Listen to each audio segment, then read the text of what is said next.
साथियों सलाम, नमस्ते, सत श्री अकाल और जय भीम जोहार। साथियों, जेल कैंप को बहुत बड़ा तोहफा मिलने जा रहा है। गौर से सुनिए इस खबर को। मैं बार बार कहता हूं, बात समझनी है तो सुननी तो पड़ेगी ही। सिर्फ जेल कैंप को नहीं दोस्तों, जेल कैंप के चाहने वालों को, टाइगर जयराम महतो के दीवानों को, जो फैन फॉलोइंग है उनकी लाखों की संख्या में, आप देखते हैं ना कि एक आवाज लगाते हैं टाइगर जयराम और कतार लग जाती है उनके पीछे। उनके यहां जो भीड़ आती है दोस्तों, आ जाती है, बुलाई नहीं जाती। यही फर्क है उनकी सभा और उनके जलसे का। और खबर बहुत सुखद है दोस्तों, और वो डिजर्व करते हैं जयराम महतो। ये आज बने या कल बने या परसों बने। और सिर्फ मंत्री क्या, लोग ये तक कहते हैं कि जयराम नेक्स्ट सीएम है, मुख्यमंत्री पद रिजर्व करते हैं। लेकिन खबर अभी मुख्यमंत्री पद की नहीं है दोस्तों, खबर है कि मंत्री बनने जा रहे हैं, ये खबर है। और ये खबर महाराष्ट्र से चली, दिल्ली पहुंची, दिल्ली से रांची पहुंची और अब समूचे झारखंड में परिक्रमा कर रही है, यानी कि तवाफ कर रही है, कह लीजिए गर्दिश कर रही है दोस्तों ये खबर। इस खबर की पड़ताल आज की जाएगी। पहले चलिए दोस्तों एक छोटी सी क्लिप है, ये आपको सुनवाता हूं। किसी दर्द दिल की दवा क्या करोगी, बड़ी बेवफा हो, वफा क्या करोगी। आपने सुन लिया दोस्तों, ये है संजय यादव जी, आरजेडी से विधायक है और आरजेडी कोटे से हेमंत कैबिनेट में मंत्री है। लेकिन खबर यह है, और जो इन्होंने अभिव्यक्त भी किया है, किसने वफा की है, किसने बेवफाई की है, इनका दर्द छलक आया संजय यादव का कि गीत गुनगुनाने लगे। ये सुना आपने। कहानी यूं है दोस्तों, मैंने कहा ना महाराष्ट्र, दिल्ली, रांची, चलिए अब पटना ले चलते हैं। बिहार में चुनाव हो रहा है और खबर यह है कि इंडिया अलायंस का घटक दल भाई जेएमएम भी है, यहां तो है, वहां भी था, बैनर में तस्वीरें भी थी, बार्गेनिंग चल रही थी कितनी सीटें जेएमएम को वहां मिलेगी या जेएमएम अकेले चुनाव लड़ेगा। अचानक खबर आई धनतेरस के दिन कि हम अकेले चुनाव लड़ेंगे। फिर दीपावली के दिन खबर यह आई कि नहीं, जेएमएम चुनाव ही नहीं लड़ेगा जी साहब, और घटक दल में भी शामिल नहीं रहेगा इंडिया अलायंस में। और आरोप सीधे सीधे लगाया गया आरजेडी पर, राजद पर। और तब हमने खबर बनाई थी कि संजय यादव पर लटक गई तलवार, यानी कि मंत्री पद जा सकता है, क्योंकि संजय यादव आरजेडी के हैं, बहुत ज्यादा तो एमएलए है नहीं, यहां पर कुछ कम है, आधा दर्जन के करीब लगभग संजय यादव को मंत्री पद दिया गया है। और पहले जब एक विधायक था आरजेडी का, सत्यानंद भोक्ता हुआ करते थे चतरा से, तब भी उनको मंत्री बनाया गया था।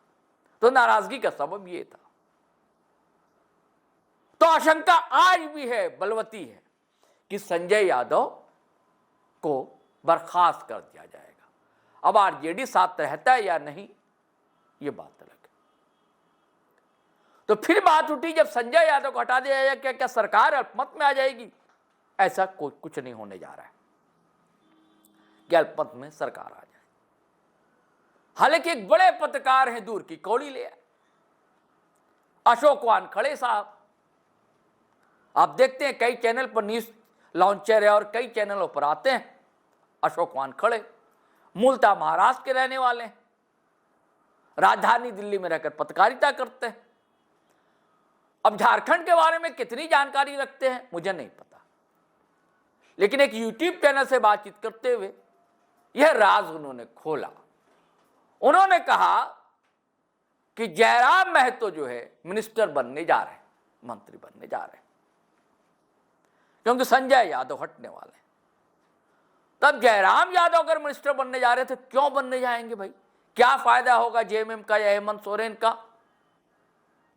और इस बात को बल क्यों मिला? और एक बात और बताई उन्होंने, अशोक वानखेड़े ने, उन्होंने कहा कि जदयू के 2 विधायक समर्थन कर देंगे। अरे 2 विधायक नहीं है भाई साहब, 1 विधायक एकमात्र है, सरयू राय। भूल चूक हो सकती है, बड़े लोगों से भी हो जाती है।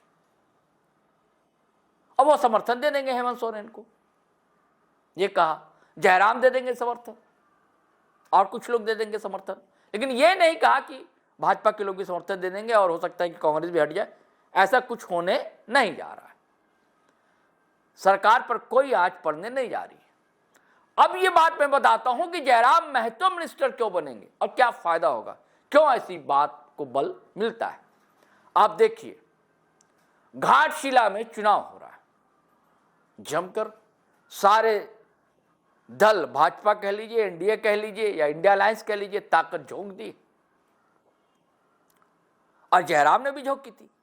स्टार प्रचारकों की लिस्ट भी आ गई।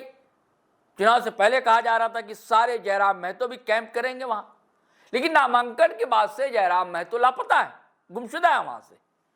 अब खबर आ रही है कि भाई छठ के बाद जाएंगे और वो बंगाल घूम रहे हैं, दौरा कर रहे हैं, बोकारो में हर जगह सभाएं कर रहे हैं। सभा तो कर रहे हैं, यानी कि एक्टिव है, पैर का दर्द ठीक ठाक है। अब ये बहाना नहीं चलेगा जयराम बाबू, लेकिन घाटशिला नहीं पहुंच रहे हैं जयराम।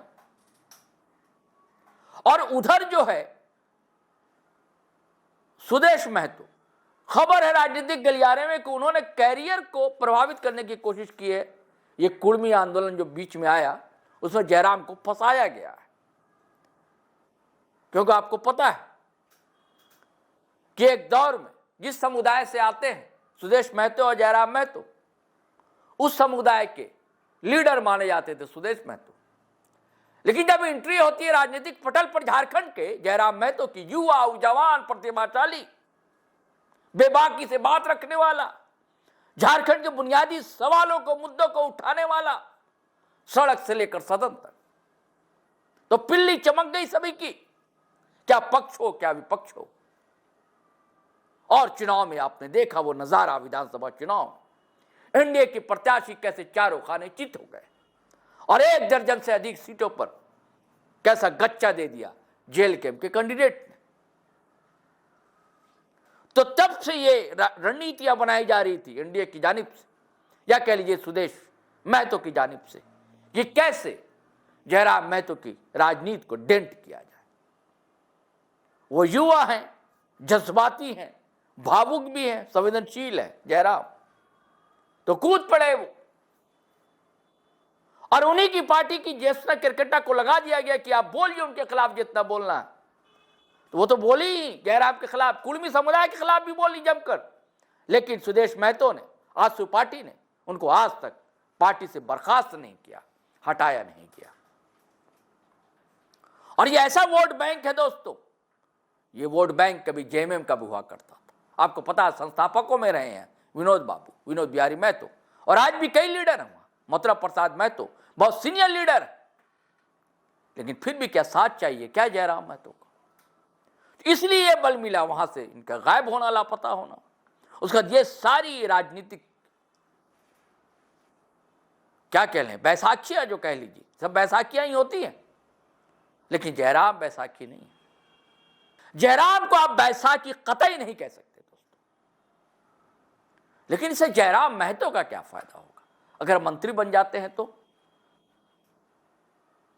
कुछ फायदा यह हो सकता है कि वो काम हम करवा सकते हैं अपने इलाके में, अपने क्षेत्र में, या जहां चाहें। दबदबा रहेगा, दबदबा वैसे आज भी, दबदबा बढ़ जाएगा, इजाफा होगा। लेकिन वो तो लंबी रेस के घोड़ा है। क्या वो चाहेंगे मंत्री बनना, या क्या हेमंत सोरेन चाहेंगे कि उनको शामिल किया जाए? अब तक से ये सिर्फ खबरें चल रही है दोस्तों पॉलिटिकल गलियारे में, इसकी पुष्टि अब तक किसी ने की नहीं है। इसकी पुष्टि नहीं हुई है कि संजय यादव क्या जाएंगे, लेकिन यह जरूर कहा है, सीनियर मिनिस्टर है, सीनियर लीडर है जेएमएम के सुदीप कुमार सोनू, हेमंत सोरेन के करीबी बताए जाते हैं। उन्होंने बाकायदा बाजाब्ता प्रेस कॉन्फ्रेंस करके कहा था, और ये बातें तो वैसे सुप्रियो भट्टाचार्य ने भी कहा था, सीनियर लीडर है, महासचिव पार्टी के जेएमएम के, कि 15 तारीख यानी के स्थापना दिवस झारखंड का और चुनाव का रिजल्ट आना, उसके बाद समीक्षा की जाएगी। तभी से इस आशंका को बल मिला कि समीक्षा का मतलब है कि Sanjay Yadav out, RJD out. और जयराम मिनिस्टर क्यों बनेंगे, उसके बाद से ये बातें चली कि संजय यादव आउट हो जाएंगे तो जयराम महतो मंत्री बन सकते हैं। लेकिन मुझे इस बातों में जरा भी दोस्तों भरोसा नहीं है, यकीन नहीं है, क्योंकि हेमंत सोरेन की राजनीति को भी मैं करीब से देख रहा हूं और जयराम महतो को भी निकटता से समझ रहा हूं, समझने की कोशिश कर रहा हूं।